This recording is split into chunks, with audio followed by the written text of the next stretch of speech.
Hello दोस्तों, स्वागत है आपका अपने YouTube channel learn with AP में। आशा करता हूं आप सभी स्वस्थ होंगे। दोस्तों, जैसा कि हमने बोला था कि हम सीडीपी के बहुत ही महत्वपूर्ण प्रश्न उन्हें डिस्कस करेंगे। दोस्तों, उसी क्रम में ये हमारा 10वां वीडियो है। अगर पिछले वीडियो आप लोगों ने नहीं देखे हैं तो ज़रूर देखें। दोस्तों, हम डिस्कस करेंगे पियाजे, कोलबर्ग और वाइगोत्स्की के सिद्धांत पर आधारित प्रश्नों को, जैसा कि हमने पिछली वीडियो में भी डिस्कस किए थे। और दोस्तों, इसके बाद जो वीडियो आएगी उसमें भी ये क्वेश्चंस होंगे इसी टॉपिक के आधार पर। दोस्तों, क्योंकि ये बहुत इंपॉर्टेंट टॉपिक है, इससे बहुत ज़्यादा क्वेश्चन बनते हैं। तो दोस्तों, वीडियो के अंत तक बने रहें और वीडियो पसंद आए तो चैनल को लाइक से सब्सक्राइब जरूर करें दोस्तों, जिससे आपके पास सबसे पहले नोटिफिकेशन आए और आप वीडियो को सबसे पहले देखें। क्योंकि दोस्तों, ये एग्ज़ाम पॉइंट ऑफ व्यू से काफ़ी इंपॉर्टेंट क्वेश्चन है। पीडीएफ प्राप्त करने के लिए दोस्तों हमारा आप टेलीग्राम चैनल ज्वाइन कर सकते हैं, लर्न विद एपी, जिसकी लिंक आपको डिस्क्रिप्शन बॉक्स में मिल जाएगी। तो दोस्तों, पहला क्वेश्चन हम डिस्कस करते हैं। निम्नलिखित में से कौन सा वाइगोत्स्की के सामाजिक सांस्कृतिक सिद्धांत पर आधारित है? ऑप्शन ए है सक्रिय अनुकूलन, ऑप्शन बी है पारस्परिक शिक्षण, ऑप्शन सी है संस्कृति निरपेक्ष संज्ञानात्मक विकास, ऑप्शन डी है अंतर्दृष्टिपूर्ण अधिगम। तो दोस्तों, इसका सही आंसर ऑप्शन बी है। वाइगोत्स्की के सामाजिक सांस्कृतिक सिद्धांत पर पारस्परिक शिक्षण पर आधारित हैं। पारस्परिक शिक्षण शिक्षकों और छात्रों के मध्य एक संवादात्मक गतिविधि है, जिसका संचालन 4 विशेष रणनीति, संक्षिप्तीकरण, प्रश्न पूछना, स्पष्ट करना और भविष्यवाणी करना के तहत किया जाता है। पारस्परिक शिक्षण का उद्देश्य शिक्षक और छात्रों के बीच सामूहिक प्रयास के माध्यमों से समस्या का हल निकालना होता है। तो दोस्तों, दूसरा क्वेश्चन है छिपी हुई वस्तुएं ढूंढ निकालना इस बात का संकेत है कि शिशु निम्नलिखित में से किस संज्ञानात्मक कार्य में दक्षता प्राप्त करने लगा है? तो दोस्तों, इसका सही आंसर है ऑप्शन ए है सभिप्राय व्यवहार, ऑप्शन बी है वास्तु स्थायित्व, ऑप्शन सी है समस्या समाधान, ऑप्शन डी है प्रयोग करना। इसका सही आंसर ऑप्शन बी है। छिपी हुए वस्तुएं ढूंढ निकालना इस बात का संकेत है कि शिशु वस्तु स्थायित्व संज्ञानात्मक कार्य में दक्षता प्राप्त करने लगा है, अर्थात शिशु में वस्तु के संप्रत्यय का विकास हो चुका है। दोस्तों, क्वेश्चन नंबर 3 है वाइगोत्स्की के सिद्धांत में विकास में से कौन से पहलू की उपेक्षा होती है?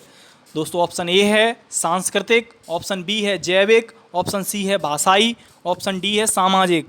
तो दोस्तों, इसका सही आंसर ऑप्शन बी है। वाइगोत्स्की के सिद्धांत में केवल सांस्कृतिक, भाषीय व सामाजिक पक्षों की ही बात की गई है, इसलिए वाइगोत्स्की द्वारा जैविक पक्ष की उपेक्षा की गई है।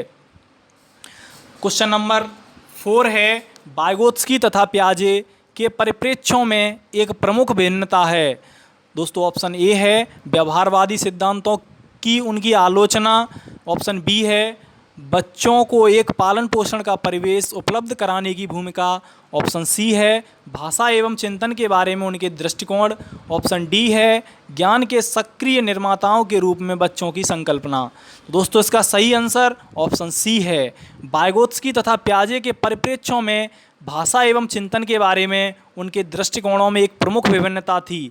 वाइगोत्स्की के अनुसार जहां संज्ञानात्मक विकास सामाजिक सांस्कृतिक परिवेश में घटित होता है तथा भाषा इसमें महत्वपूर्ण भूमिका निभाती है, वहीं पियाजे के अनुसार संज्ञानात्मक विकास के प्रतिमान सार्वभौमिक स्तर पर प्रदर्शित होते हैं।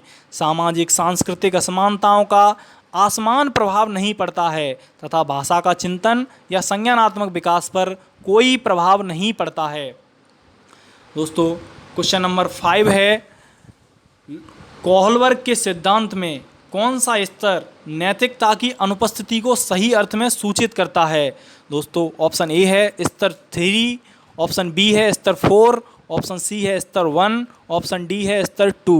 तो दोस्तों, इसका सही आंसर ऑप्शन सी है। कोहलबर्ग द्वारा बताए गए नैतिक विकास के स्तरों में प्रथम स्तर पूर्व परंपरागत स्तर है। इस स्तर पर नैतिक विकास सामाजिक व सांस्कृतिक नियमों जैसे अच्छा या बुरा, सही या गलत आदि की व्याख्या मिलने वाले दंड, पुरस्कार अथवा नियमों का समर्थन करने वाले व्यक्तियों की शारीरिक सामर्थ्य अथवा होने वाले स्थूल परिणामों से आंकी जाती है। दोस्तों क्वेश्चन नंबर 6 है, नवीन जानकारी को शामिल करने के लिए वर्तमान में स्कीमा, जिसे हम अवधारणा कहते हैं, में बदलाव की प्रक्रिया कहलाती है। ऑप्शन ए है अनुकूलन, ऑप्शन बी है आत्मसातकरण, ऑप्शन सी है समायोजन, ऑप्शन डी है अहम केंद्रित। तो दोस्तों इसका सही आंसर ऑप्शन सी है, समायोजन। नवीन जानकारी को शामिल करने के लिए वर्तमान में स्कीमा यानी कि अवधारणा में बदलाव की प्रक्रिया समायोजन कहलाती है। समायोजन से तात्पर्य है नवीन अनुभवों की दृष्टि से वर्तमान बौद्धिक संरचनाओं में सुधार करने, विस्तार करने या परिवर्तन करने से होता है। दोस्तों क्वेश्चन नंबर 7 है, निम्नलिखित में से कौन सा एक सही है? ऑप्शन ए है दंड देना और आज्ञा पालन अभिविन्यास नियम तय नहीं है किंतु समाज के हित में बदले जा सकते हैं। ऑप्शन बी है सामाजिक संविदा अभिविन्यास किसी कार्य के भौतिक परिणाम निर्धारित करते हैं कि वह अच्छा है या बुरा। ऑप्शन सी है अच्छा लड़का व अच्छी लड़की अभिविन्यास अच्छा बनकर कोई स्वीकृति प्राप्त करता है। ऑप्शन डी है नियम और आदेश अभिविन्यास मानवाधिकारों के मूल्य के आधार पर नैतिक सिद्धांत स्वयं चुने जाते हैं। दोस्तों इसका सही आंसर ऑप्शन बी है। किसी भी समाज का एक निश्चित मानदंड होता है जिससे उसके सभी कार्य निर्देशित व संचालित होते हैं। समाज उन्हीं कार्यों को अच्छा मानता है जो उसके मानदंडों पर खरा उतरता है। इसलिए सामाजिक संविदा अभिविन्यास किसी कार्य के भौतिक परिणाम निर्धारित करते हैं कि वह अच्छा है या बुरा। क्वेश्चन नंबर 8 है, वाइगोत्स्की की संस्तुति के अनुसार बच्चों की व्यक्तिगत वाक की संकल्पना। दोस्तों ऑप्शन ए है स्पष्ट करती है कि बच्चे अहम केंद्रित होते हैं। ऑप्शन बी है प्रदर्शित करती है कि बच्चे बुद्धू होते हैं इसलिए उन्हें प्रणों के निर्देशन की आवश्यकता होती है।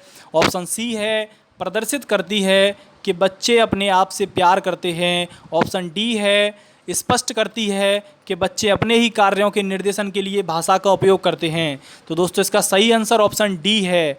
वाइगोत्स्की के अनुसार बच्चों की व्यक्तिगत वाक स्पष्ट करती है कि बच्चे अपने ही कार्यों के निर्देशन के लिए भाषा का उपयोग करते हैं।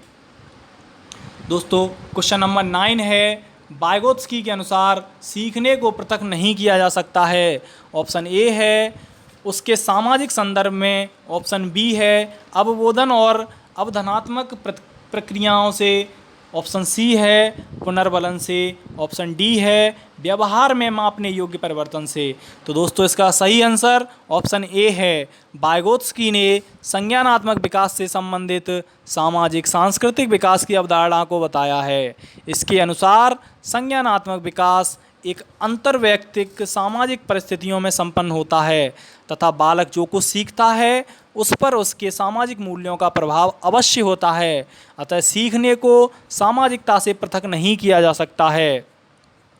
दोस्तों क्वेश्चन नंबर 10 है, कोहलबर्ग ने प्रस्तुत किए हैं। ऑप्शन ए है संज्ञानात्मक विकास के चरण, ऑप्शन बी है शारीरिक विकास के चरण, ऑप्शन सी है संवेगात्मक विकास के चरण, ऑप्शन डी है नैतिक विकास के चरण। तो दोस्तों कोहलबर्ग ने नैतिक विकास के चरण प्रस्तुत किए हैं, अतः इसका सही आंसर है ऑप्शन डी।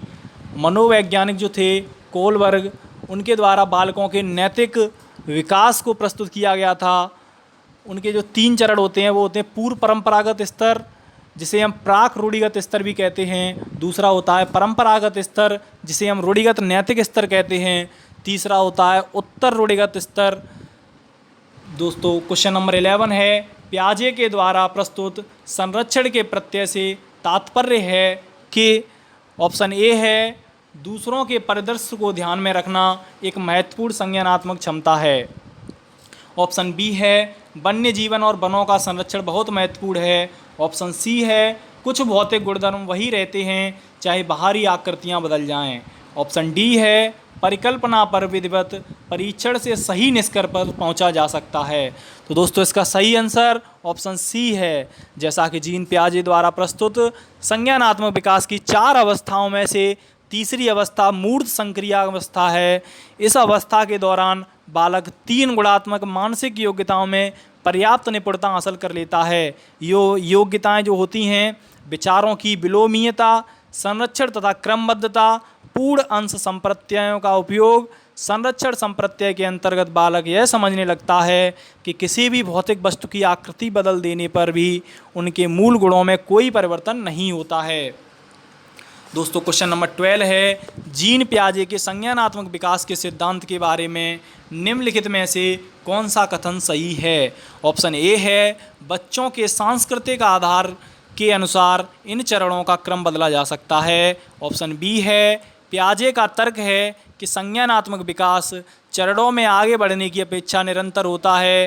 पियाजे ने संज्ञानात्मक विकास के 5 स्पष्ट चरण प्रस्तावित किए हैं। ऑप्शन डी है, किसी चरण को छोड़ा नहीं जा सकता क्योंकि ये चरण स्थिर हैं। तो दोस्तों इसका सही आंसर ऑप्शन डी है। पियाजे ने कहा था कि यह आवश्यक नहीं है कि सभी बच्चों में विकासात्मक चरण एक ही समय पर दिखाई पड़े, परंतु यह निश्चित है कि सभी बच्चों को विकास के सभी चरणों से गुजरना पड़ेगा। अर्थात संज्ञानात्मक विकास के किसी चरण को छोड़ा नहीं जा सकता क्योंकि ये सभी चरण निश्चित व स्थिर हैं। दोस्तों क्वेश्चन नंबर 13 है, वाइगोत्स्की के समाज संरचना सिद्धांत में दृढ़ विश्वास रखने वाले शिक्षक के नाते आप अपने बच्चों के आकलन के लिए निम्नलिखित में से किस विधि को वरीयता देंगे? ऑप्शन ए है, संयोगी प्रोजेक्ट। ऑप्शन बी है, मानकीकृत परीक्षण। ऑप्शन सी है, तथ्यों पर आधारित प्रत्यास्मरण के प्रश्न। ऑप्शन डी है, वस्तुपरक बहुविकल्पी प्रकार के प्रश्न। तो दोस्तों इसका सही आंसर ऑप्शन ए है। वाइगोत्स्की अपने सामाजिक सांस्कृतिक सिद्धांत के लिए जाने जाते हैं। इस सिद्धांत के अनुसार सामाजिक अंतःक्रिया ही बालकों की सोच व व्यवहार में निरंतर बदलाव लाता है। उनके अनुसार किसी बालक का संज्ञानात्मक विकास उसके अन्य व्यक्तियों से अंतःसंबंधों पर निर्भर करता है। अतः इस सिद्धांत में विश्वास रखने के नाते संयोगी प्रोजेक्ट के माध्यम से बच्चों का आकलन किया जा सकता है। क्वेश्चन नंबर 14 है, पियाजे के अनुसार संज्ञानात्मक विकास की द्वितीय अवस्था है। तो दोस्तों ऑप्शन ए है, ज्ञानेंद्रिय अवस्था। ऑप्शन बी है, औपचारिक संक्रिय अवस्था। ऑप्शन सी है, पूर्व संक्रिया की अवस्था। ऑप्शन डी है, मूर्त संक्रिया की अवस्था। तो दोस्तों इसका सही आंसर ऑप्शन सी है, पूर्व संक्रिया की अवस्था। दोस्तों पियाजे के अनुसार संज्ञानात्मक विकास की 4 अवस्थाएं थीं। वो हैं, पहली अवस्था होती है संवेदी गामक अवस्था, जिसे हम सेंसर मोटर स्टेज कहते हैं, जो 0 से 2 वर्ष तक होती है। दूसरी होती है पूर्व संक्रियात्मक अवस्था, जो प्री ऑपरेशन स्टेज कहते हैं, जिसे वो 2 से 7 वर्ष तक होती है। तीसरी होती है दोस्तों मूर्त संक्रियात्मक अवस्था, जिसे हम कॉन्क्रीट ऑपरेशन स्टेज कहते हैं, जो 7 से 11 वर्ष तक होती है। चौथी होती है औपचारिक संक्रिया अवस्था, जिसे हम फॉर्मल ऑपरेशन स्टेज कहते हैं, जो 11 से 15 वर्ष तक होती है। अतः दोस्तों इसका सही आंसर ऑप्शन सी है, पूर्व संक्रिया की अवस्था। दोस्तों इसमें एक क्वेश्चन ऐसे भी बन सकता है, पियाजे मुख्य रूप से किसके अध्ययन के लिए जाने जाते हैं? ऑप्शन ए है भाषा विकास। ऑप्शन बी यौन विकास। ऑप्शन सी संज्ञानात्मक विकास। ऑप्शन डी सामाजिक विकास। तो दोस्तों इसका सही आंसर संज्ञानात्मक विकास होता। और दोस्तों एक क्वेश्चन इसमें ऐसे भी बन सकता है कि पियाजे मुख्यतः किस क्षेत्र के योगदान के लिए जाने जाते हैं? दोस्तों तब भी इसका आंसर ज्ञानात्मक विकास ही होता। दोस्तों एक क्वेश्चन ऐसे भी हो सकता है, पियाजे के संज्ञानात्मक विकास सिद्धांत में अमूर्त तर्क एवं परिपक्व नैतिक चिंतन किस अवस्था की विशेषताएं हैं? तो दोस्तों इसका सही आंसर दोस्तों सही आंसर इसका होता औपचारिक संक्रिया अवस्था। तो दोस्तों जितने भी क्वेश्चन बन सकते थे हमने सारे क्वेश्चन बता दिए हैं आपको।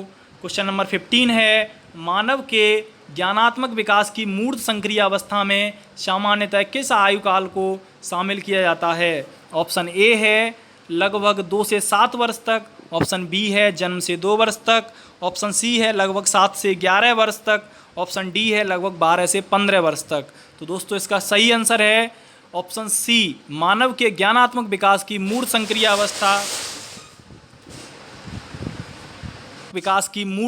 अवस्था में सामान्यतः लगभग 7 से 11 वर्ष तक की आयु काल को शामिल किया जाता है। धन्यवाद दोस्तों। जो वीडियो आपने पिछली नहीं देखी हैं ज़रूर देखें, क्योंकि ये वीडियो बहुत इम्पोर्टेंट होने वाली हैं। और दोस्तों इस टॉपिक में एक वीडियो हम और बनाएंगे, क्योंकि ये टॉपिक काफ़ी इंपॉर्टेंट है एग्ज़ाम पॉइंट ऑफ व्यू से। तो दोस्तों वीडियो को लास्ट तक देखें और पूरा देखें। धन्यवाद दोस्तों।